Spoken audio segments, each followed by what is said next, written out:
razzle dazzle, we're the best. No, the courts aren't on your side, but they're not on the tenant side either. Jen, like, you are independently wealthy when you are naked. I am over treating property management the same as real estate sales. I guess I'll lead the witness. I think it's freaking scammy. Welcome to Hold It with PM Jen, the show for real estate investors who buy and hold forever and ever. Amen. Welcome back to Hold It with PM Jen. This is a really fun episode we're going to record. I'm here with Jessie, my sister, director of operations, right hand, and the most fiancéed person that's ever fiancéed, getting married in 8 days. Well, round down 1 week. Yes. Okay, 1 week. So we're very excited. She is taking time out of her very busy bridal schedule to review this tome that I have written. So today's episode is all about my 2025 no bullshit playbook for buy and hold investing in North Central PA. It looks like that. We'll be, if you're watching the video version of the podcast, I think I'll share it at some point today. It's a PDF document, and it's on my website, holditwithpmjen.com. When you go there, just go to Playbook. It's free. You give me your email. I promise not to abuse it. And immediately, you don't even have to wait. The PDF pops right up on the screen. And I want to talk today about what's in the playbook, what's valuable about the playbook, why you should be getting the playbook before it starts costing money, Jessie. Because haven't you told me all of these activities I'm doing, one day there needs to be some money? Yes. All activities need to be revenue generating at some point. Otherwise, it's just a nice hobby that you should take up on evenings and weekends. Right. Okay. Well, and that is a point of view. My hot take is I don't care if I had all the money in the world. I'd still be doing things like writing playbooks and talking to investors who want to get into this. So, yes, I think next year, this playbook, by the way, going to get a lot beefier, but it's going to start costing some money because the value that's in here is incredible. So you're getting this podcast for free. So we'll dig in first. I took a bold swing when I named this thing, and I called it the No Bullshit Playbook. We had a tiff. We did have a tiff. Why don't you tell them what the tiff was? Well, I don't think we should publish periodicals or permanent works of art with cuss words in the title. And the asterisks really helped it along, I guess. Well, that was the compromise, right? You said no, and I said I'll put an asterisk in it. I lost the fight. I don't know. There was a lot of thising and thatting back and forth, but ultimately you named it what you named it, and I guess we will hold our breath to see what the 2026 playbook is called. And if there's no curse words, just know that I won. Jessie won. Well, and there might not be, there might be. I'll tell you my perspective when I wrote it and why it was so important for me to say it was no bullshit is I feel like there is so much fucking bullshit in my industry. In real estate investment, there's bravado, there's lying, there's incompetence, there's vagueness, there's all of this. And I think it's the manager in me. I think it's the person whose job it is to make properties produce and send a check to owners that I have to deal with whatever comes and whenever it comes. It just keeps me really honest. And it means, I get really frustrated when I meet clients, people who own property or want to own property and invest, and they have these expectations because they've been sold this bill of goods, and then I'm the only one who's kind of like taking them by the shoulders and shaking them and going like, wake up. The BS belongs in the buy part, not the hold part. It's easy to be full of BS when when you are the buy expert or strategist. Because you make all your money when they've bought. It has to have done nothing. All you have to do is secure them financing in a deal. That's it. And you get a big, handsome paycheck. And by the way, all the other people in the deal get a big, fat paycheck. Yeah. The title company and the other agent and the lender. Everybody's getting big, fat checks except the buyer. The property manager. Teeny tiny paychecks. Yeah, the property manager at closing gets zip. Just a bag full of bullshit, mislabeled keys, and expectation. That is what I come away from a closing with. And Well, that unsigned leases. yeah. That's again unsigned leases with missing pages, and nobody wants to do a thing because they're all out busy spending their commission checks.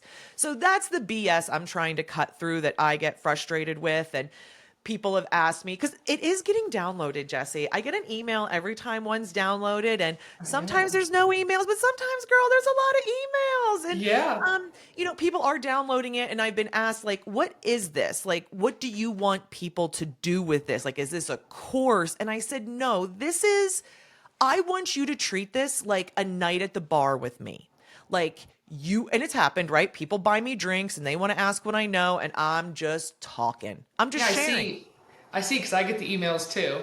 And you're out on speaking tour, and all of a sudden, I'll get like 7 emails at 7 p.m., 8 p.m. that it's being downloaded. And either it hit a corner of the internet that we weren't ready for, or you're at the cocktail hour after or before a speaking tour talking to people, and people are downloading it. Yeah. Yeah, it's been fun and exciting. And actually, I had a really cool one.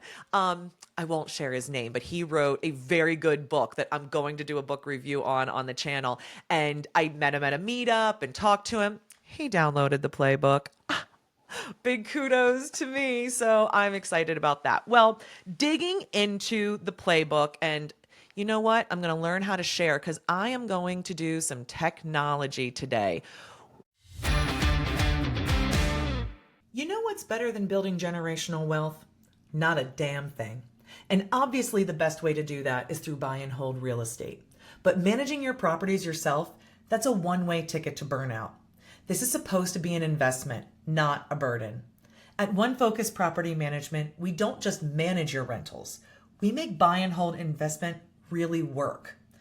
First, get on over to onefocus.pm.com. You'll get an inside look at our proven process, plus a ton of free resources for local investors.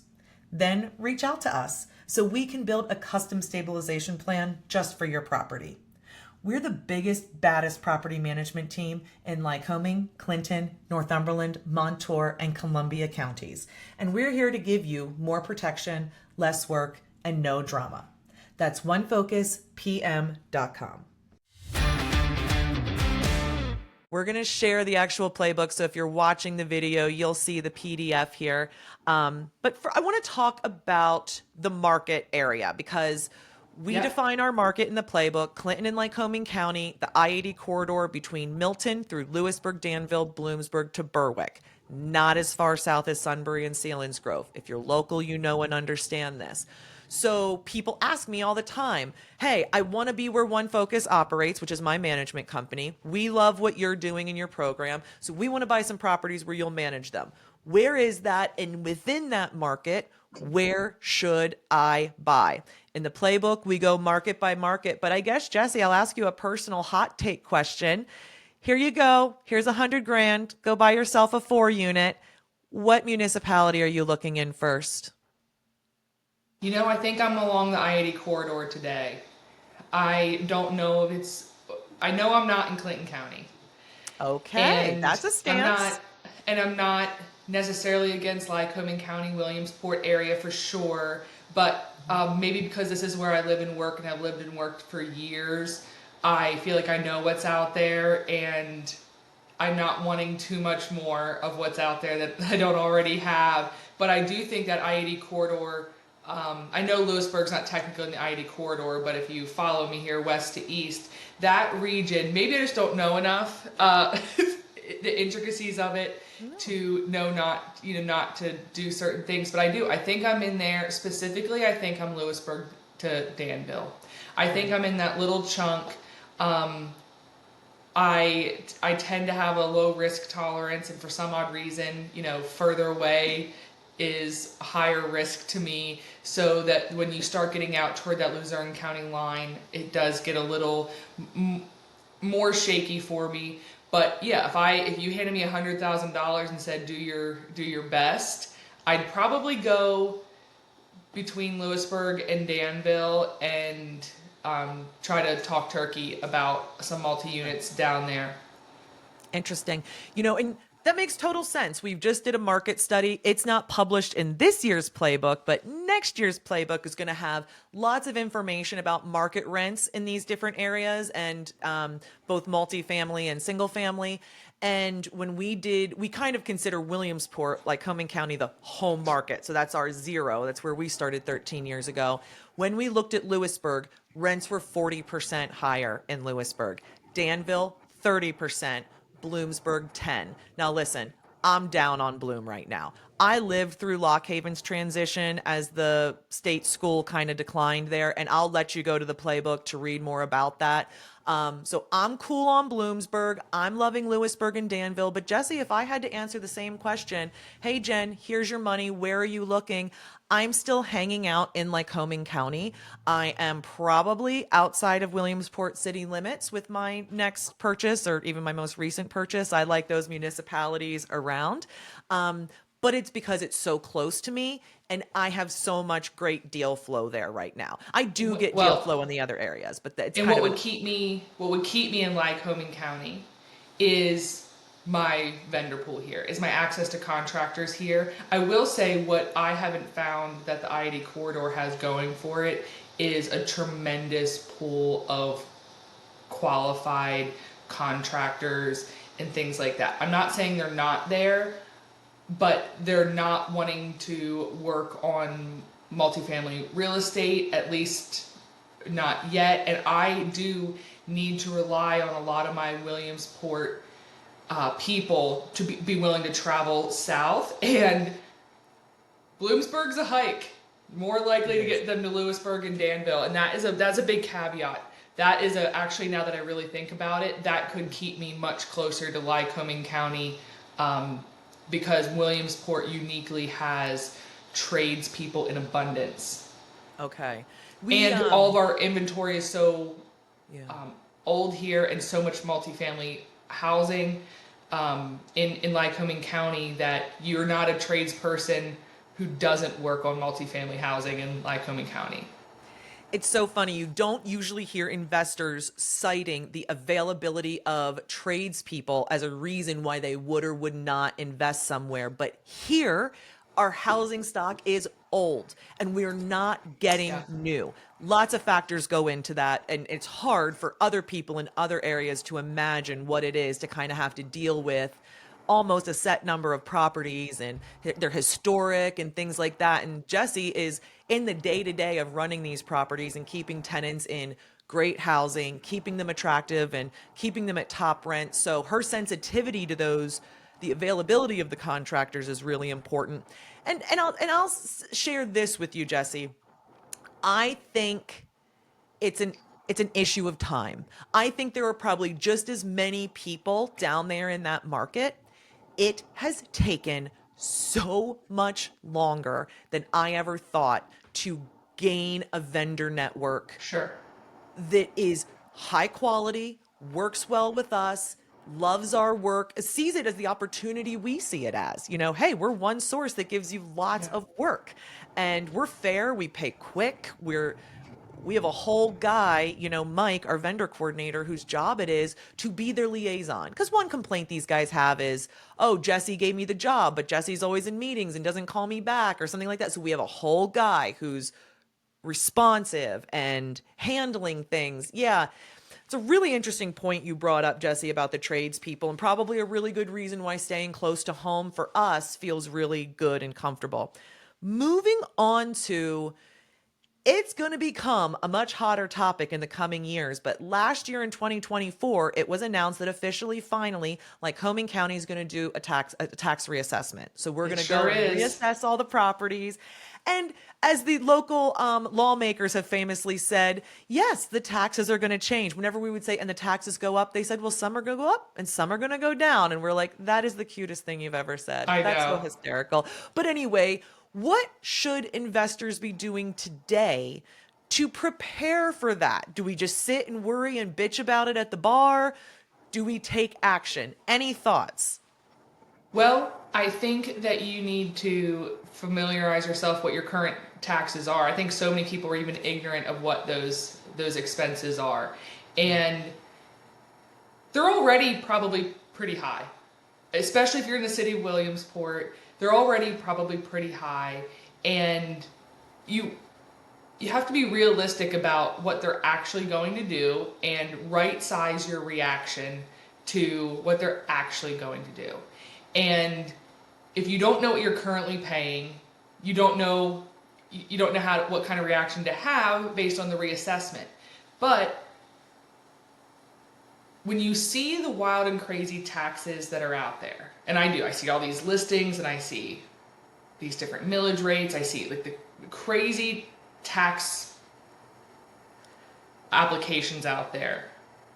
Hopefully it brings some sense and sensibility to the whole thing and starts to make some sense. And your taxes are going to go up. And all expenses are going up. And you just need to have a right size reaction.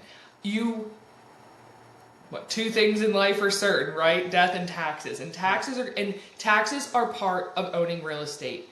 They're one of the realest parts of owning real estate. They're incredibly important. They have great effect on your your status of that real estate holder. It's the only thing that can, one of the few things that can truly jeopardize that, especially if you own it free and clear, as it were, never free and clear from the government. But familiarize yourself with what your expenses are and start planning for an increase now. Start planning for an increase now. Start strategizing how you're going to absorb that increase. Don't be afraid to raise rents as your expenses increase. We defend rent increases to tenants every single day, and that's part of renting. You have to cover the expenses of your landlord, including taxes. So plan for today, know what your expenses are, anticipate what they could be reasonably, and have the appropriate reaction. And for God's sakes, don't take it out on your property manager. We're not reassessing. We're not on the team. Yeah, I'm hearing it, and we're going to hear it a lot more as people are getting closer, but we're already at One Focus doing what they need to be doing, which is running these properties so freaking tight. And when I say tight, we're at market rent. Expenses are in check. We are eliminating deferred maintenance. We're maintaining the value of the asset. We're maintaining the quality of the tenant. We are running that property like a top. It is not the thing to do to go, well, in 3 years when my expenses go up, I'll raise the rent. Get over the fear and get your rent to market. If you had a store selling shoes that cost you $40 to buy so that you could sell them for $80 and everybody else in town sold them for $80, you're not going to a special level of heaven because you sold them for $60. Right. You're not. I don't know why in housing we think that there's some moral thing about not raising rent. Anyway, it gets me crazy. But do that. And then the other thing we can be doing if we're worried about a tax increase is we can get really familiar with what the value of our property is, right? Because that's the thing they're doing. They're going to go around, they're going to reassess and determine values again. Right. You need to understand what the actual market value of your property is. So when you get that assessment, and by the way, that's research. You might even have to get an appraisal.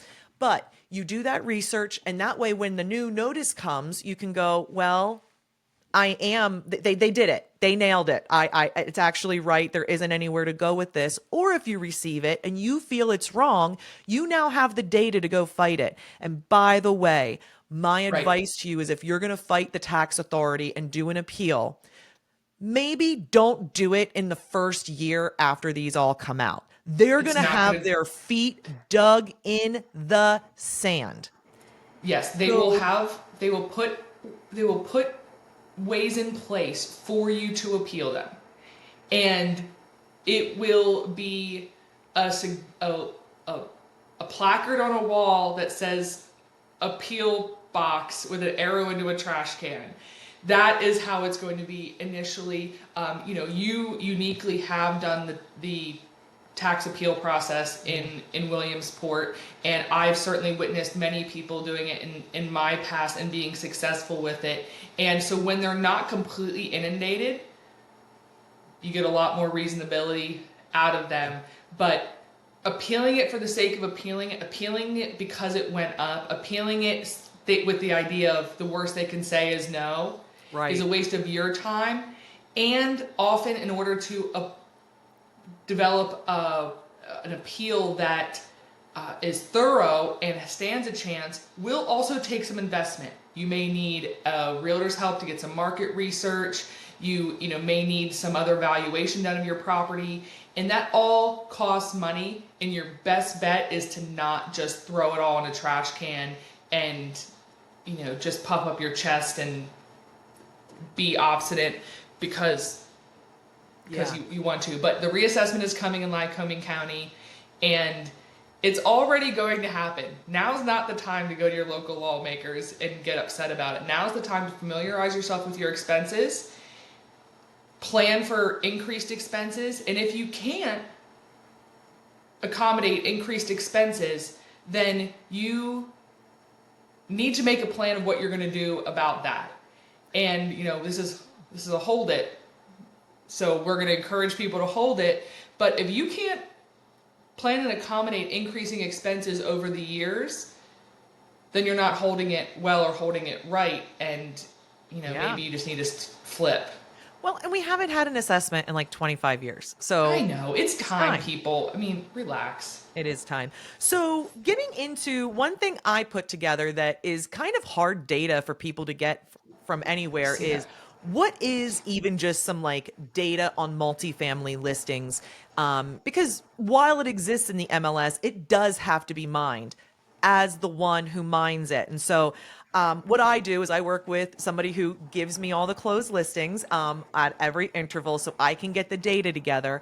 Sure. I look at multifamily, so it has to be more than one multifamily unit, more than one unit in my market territory. So as I've described it, that's the line I draw.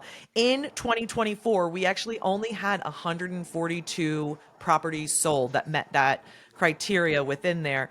And here's what's interesting. Before we get into how much they sold for and the cap rates, investors want to know what the cap rate is on these things. They want to understand when they're buying it, what is the income, what are the expenses. I'm going to ask the one you, thing they don't ever get? They don't ever get it. And I read almost every single multifamily listing that comes on in our market because I'm curious and judgmental about it, and I want them to prove me right every time, and I get proved right. Actually, according to the playbook, mathematically, 2/3 of the time, they do not have the right information to make decisions for. I don't know who they're marketing these to. It's amazing. But they're not investors. Yeah, so 40% of the listings of those 142 had enough information in the public listing to come up with an NOI, a net operating income figure. And for that, I just needed rent, utilities, taxes, and insurance. That's it. And I have to tell you, the information is atrocious. It's not there. And here is my big rant, and this is in the playbook. I'm ready. So I'm bracing often, myself. Brace yourself. Gird, hold on to the handrails. It's like in the Mary Poppins when they're gonna blow the cannon and they go and they hold the chandeliers. They hold the chandeliers. It's coming. So you've read all the multifamily listings. I've read all the multifamily listings. In what fucking world should a 4-unit have one exterior picture, 2 sentences, and then it says call or text listing agent at this number? In what world should one person be able to read all the multifamily listings? And you can, because they're brief. They are short. There is no information. And I have a theory. I have a theory on this. I think that there's one of 3 things going on. They're lazy. They could do more, but they don't. They just don't think they have to in order to make the check and whatnot. 2, they're incompetent. They've never been trained properly. They don't even realize they're a marketing professional. The realtor would never even check off and say, I am in marketing. I am marketing a Right. product here. The third, they're not interested in everybody having the information. They're being Right. forced to put these listings on the market. They want to be dual agent. They want to control who gets that information so they can set the pace of who sees it and when. And that is, I honest to God, think what's going on here. And I implore anyone who's hiring a realtor to professionally list and market their property for sale, take a look at their listings that they're currently running, be extremely critical of the listings that they're putting out on your behalf, and challenge them to do an adequate C-level job. 70%, friends, that's the challenge, according to what I see in public listings. I agree. And, you know, requiring them to include the information you would want to see as a buyer, you know, as a seller, but as a buyer that you would want to see.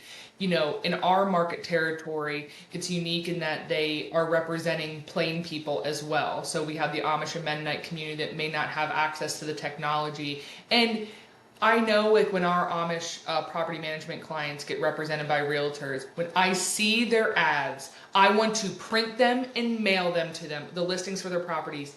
It is like they know their clients are Amish, they know their clients aren't going to see them. It's embarrassing.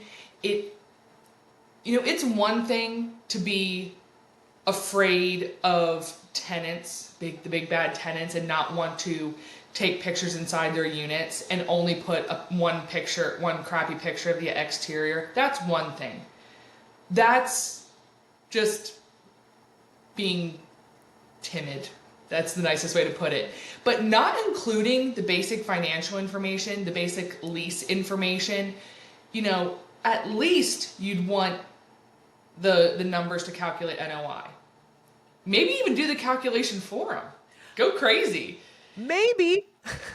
And at most, what are the lease terms that, because that is what these buyers are also buying.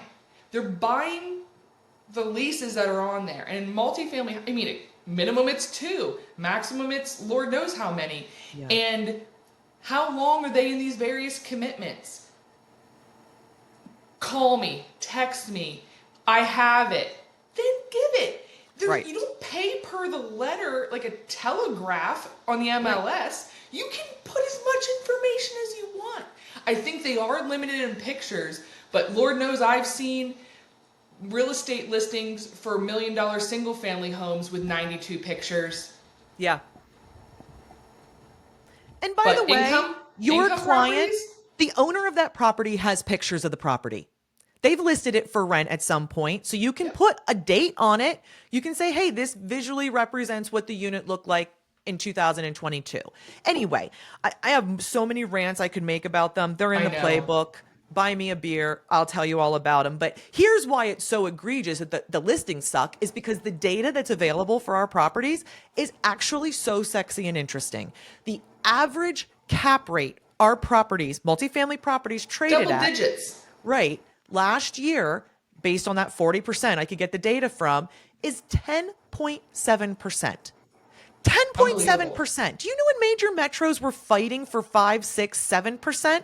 Like, so, oh my gosh, that is incredible. 10.7%. Last year, the average was 11. And it's the headline of why people should invest here. Yeah. 10.7% cap rate. If you're serious about buy and hold investing, you need tools, not hype. I'm PM Jen, and at holditwithpmjen.com, I've got the real stuff. A full step-by-step video series on how to evict a tenant in Pennsylvania, my best tips and tricks, and updates on where I'm speaking next. You'll also be able to download your free 2025 no bullshit playbook for buying and holding rentals in North Central PA. This is a 20-page playbook full of information about how to succeed in my market. It is candid and real and written by me. This is the stuff no one else will tell you, because I actually do this work every day and I'm not shy about sharing what I know. So check it out at holditwithpmjen.com and follow me on all the socials. Let's buy and hold forever and ever. Amen. I have a lot of negative things to say, the challenges in this market, but I'm just calling them out in comparison to the tremendous money-making opportunity that's here and how easy it is to get in, because the prices are actually pretty low. The average price per unit last year was $65,800. The year before, $65,000. So we saw that go up a little bit. Now the average property size was 2.6 units, with median being 2. The most common property size here is the 2 unit. We don't get much larger than like 6 here typically. Larger than 6 would be pretty unusual. And then another fact that's interesting is the days on market. So the average days on market was 59.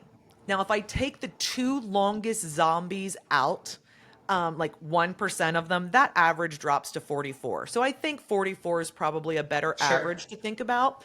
But the median, the true midpoint in the data, was 22. Last year, this was more drastic. Now, what this means is there are many listings closing in one day, and then we've got some long ones out there. Why do you think some listings are closing, so many listings are closing so quickly? Do you have any theory? It always comes down to the price. They're priced right from the beginning. And I don't need the data to tell me that. Anecdotally, I know when people are realistic about the value of their property for sale. You know, it happens. We have owners that we manage for, and if they're realistic individuals, when they say they're going to sell it, we prepare for that thing to be sold, because we know it's going down, and it's going down in about 22 days. Yeah. But when we have other owners, and I won't name names, when they say they're going to put them on the market, we barely even note that down. We're like, okay. And they say things like, if I get my price. Well, guess what? Those are those zombies out there that they never get their price. It all boils down to that. And I don't think you need to be, no one's giving properties away and selling in 22 days. I mean, these things are priced, there's meat on the bone for everybody in the 22 days. But when we know people who just are so desperate to add to their portfolio, right, that they overpay. And now, less than a year later, they're like, I want to sell. But they overpaid and they can't. And now they're in this situation. We know who we're talking about. Well, wait until everybody realizes the BBB. I refuse to call it what they say, but with the bonus depreciation, that's where we're going to see some more franticness at putting properties under ownership this year with the bonus depreciation that's available. I actually have a different take on why so many trade so quickly. It's that dual agent off market stuff. It's that by the time they put it on the market, they actually have lined up an internal buyer. And just to be super duper clear, the problem with this is that the seller is hiring a realtor to publicly list the property, get the highest and best price, which means it needs to be represented to the entire market.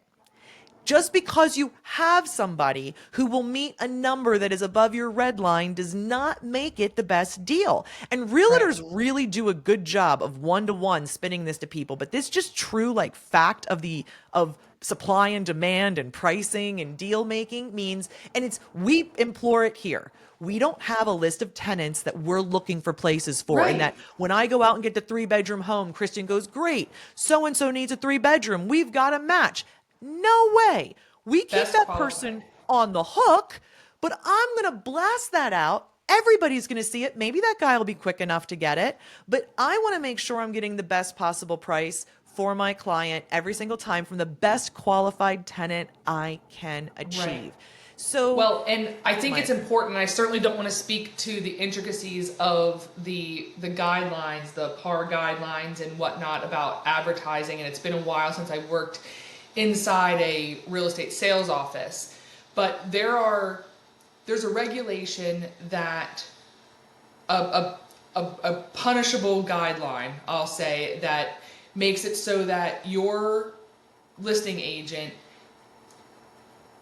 has to put it on the MLS within some short amount of time from beginning to advertise it. So like when you see those coming soon ads, maybe on social media, that's really where you see them these days.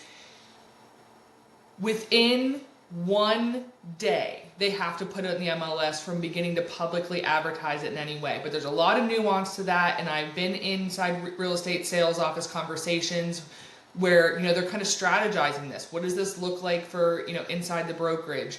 How do I, you know, sell this before I have to go public with it? And if I were a seller and I was being represented, I would insist that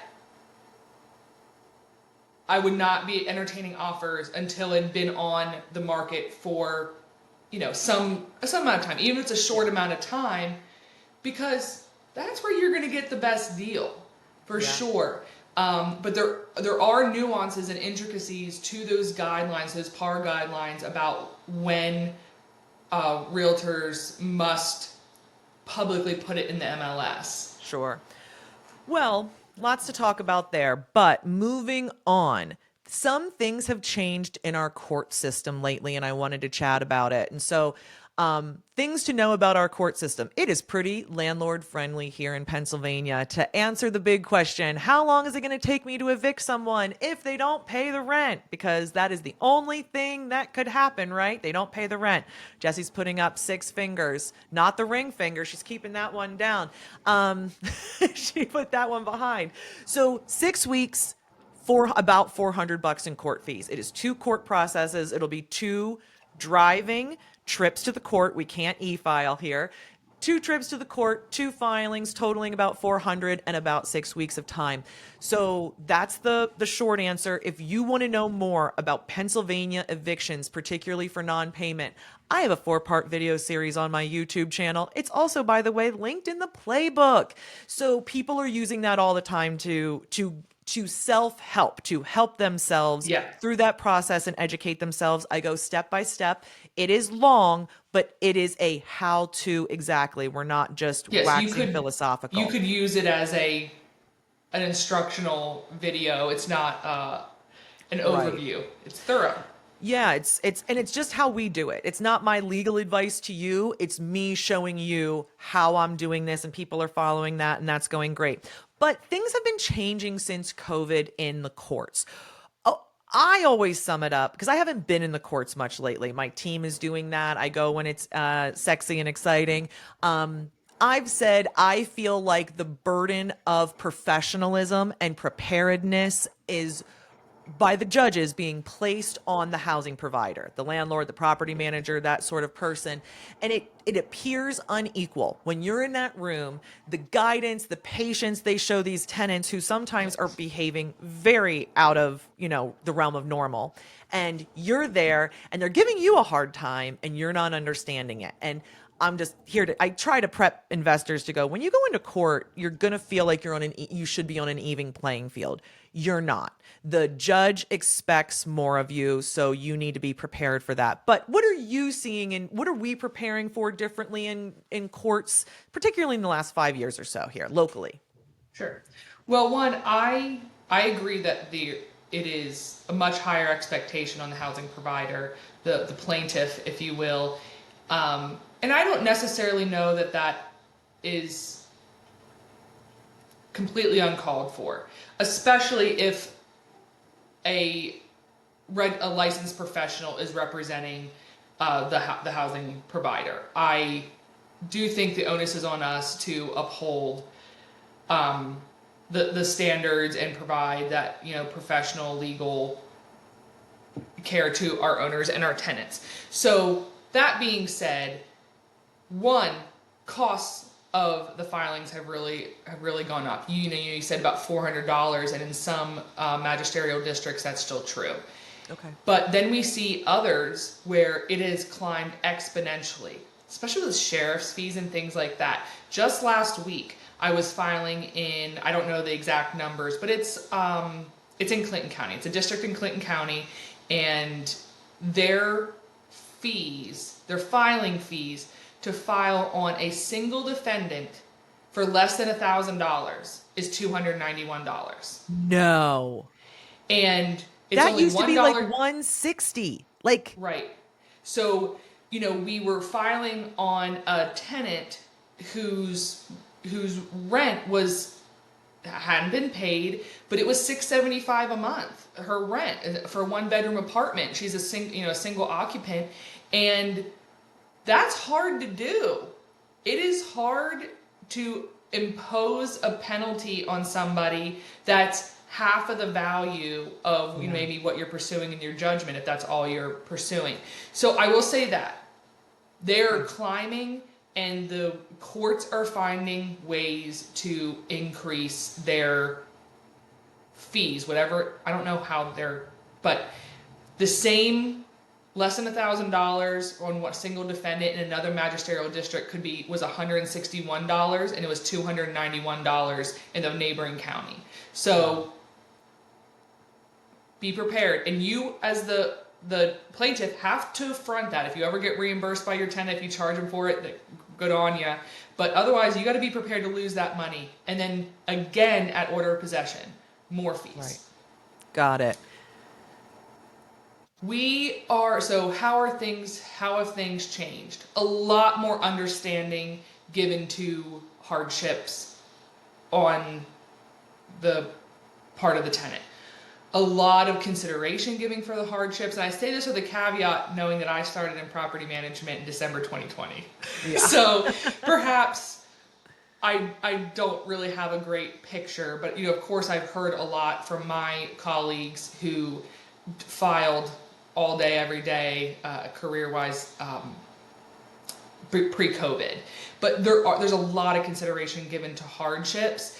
And not that we're getting different results, but they are certainly getting a lot of the judge's time. And they're given a lot of resources. And there's a lot of resources out there, community resources for people to use. A lot of the emergency funding from COVID has long since dried up. But there's a lot of other avenues for people to get emergency hardship funding. And the judges are taking the time, the court's time, to inform the tenant of them. It's not like, hey, on your way out, grab that brochure at the front desk and figure it out for yourself. Right. They're connecting people to a lot of resources. And the last thing I want to say is we have a pro bono legal, maybe pro bono is not the right word, but a nonprofit legal service that offers low cost or no cost legal service, which is tremendous value to our communities. And I love that they exist, and they definitely should exist.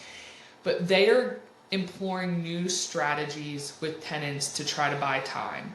If the tenant just needs time before they're able to relocate, we are seeing different strategies for appealing landlord-tenant judgments, and mainly with the appeals process, or representing them at the complaint time, and then what's called essentially ghost writing for them, helping them file appeals and things like that, and draft these letters that just gum up the works. We had a tenant writing letters to the judge ahead of the hearing, writing letters to us, and they were getting read by the judge ahead of the hearing.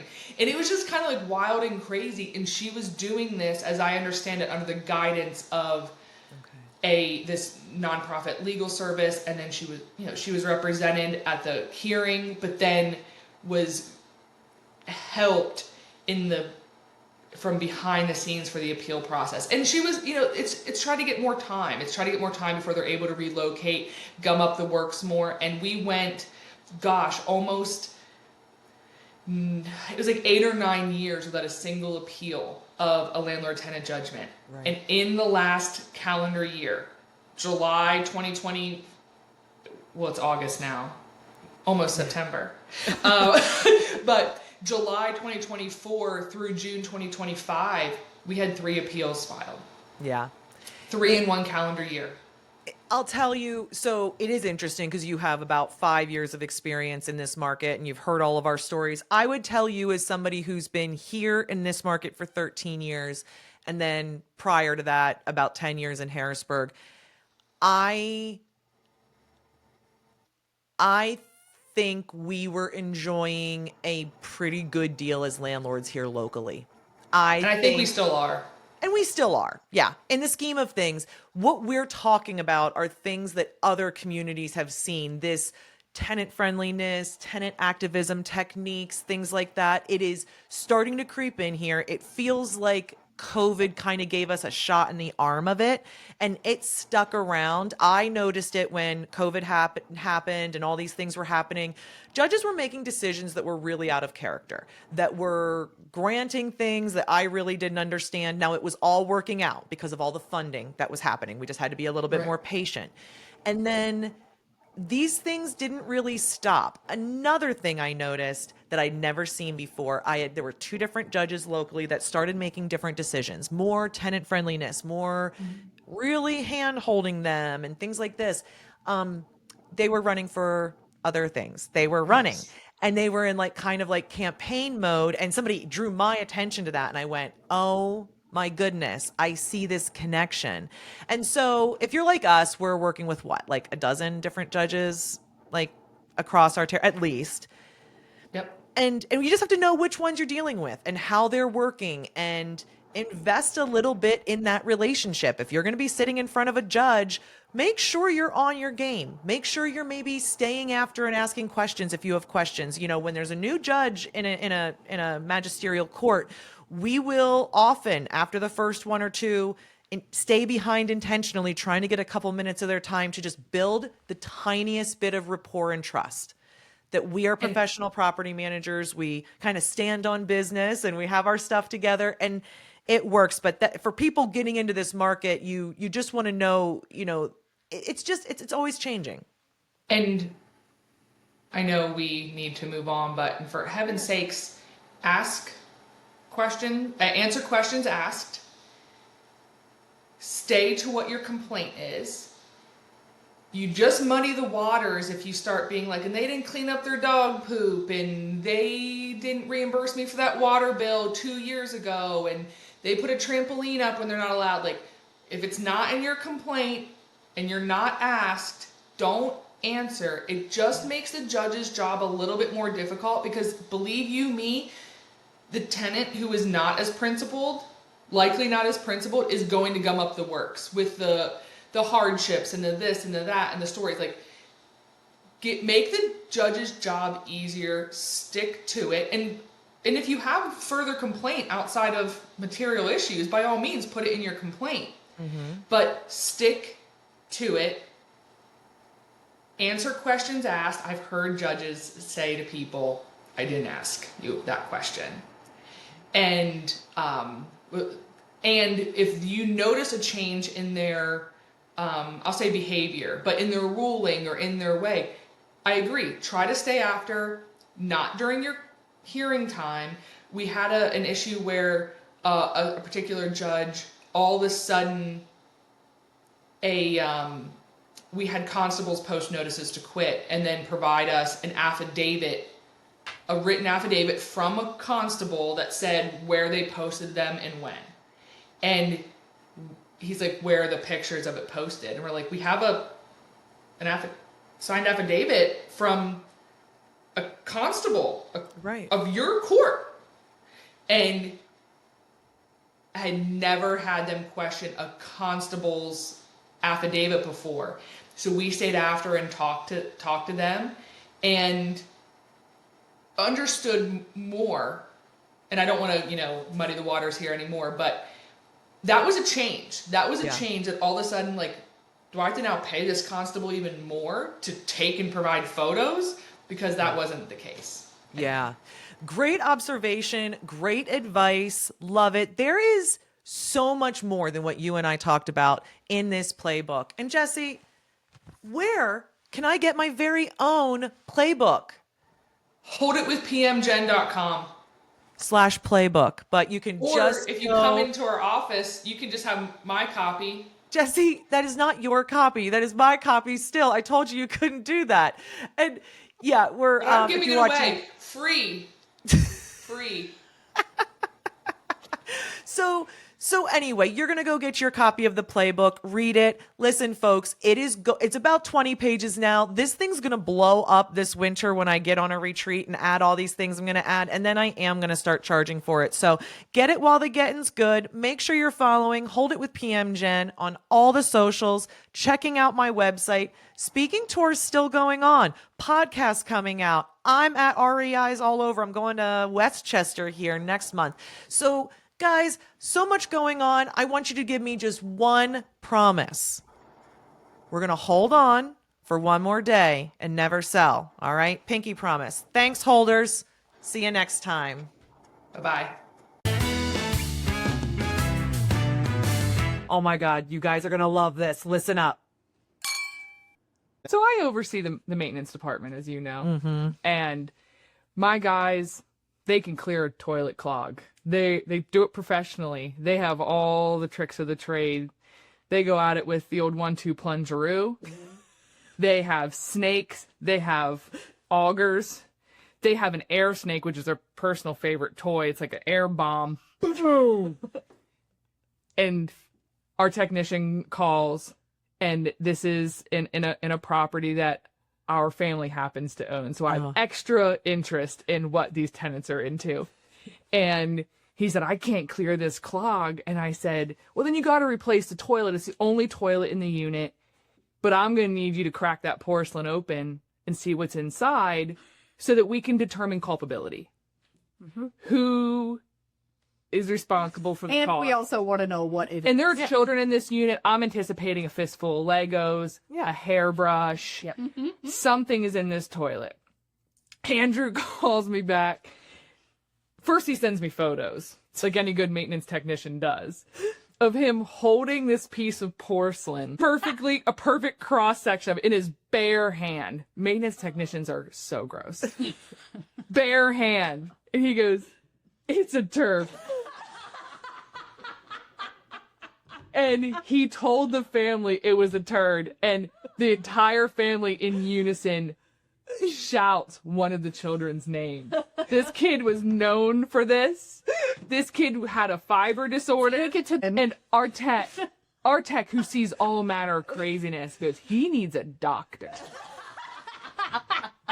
A child did that to that toilet. I don't really know that it was size so much as viscosity or lack thereof. It couldn't be augured through. It's like cement. We had to An replace the toilet. auger couldn't get through it. Yeah, so our parents had to pay for a new potty because their kid doesn't have enough. Isn't that something? If the kid put the Legos down, that's tenants. Yeah. If the kid had A shit and bricks. if the kid shit a brick, that's our parents. Hey, it's PM Jen. That stands for Property Manager Jen. And if you're in this game to build real wealth that gives your family options, freedom, and security, you're in the right place. I specialize in the hold part of the buy and hold strategy. With over 22 years of experience managing portfolios of 300 to 700 doors, I've seen it all, and I'm not here to sugarcoat it. See, holding real estate is powerful, but it's also gritty, complicated, and full of surprises. And that's why I created Hold It with PM Jen, to give you the real stories, the real advice, and the real strategy you need to hold strong for the next 30, 40, even 50 years. So follow me at Hold It with PM Jen on socials, and let's never sell, okay?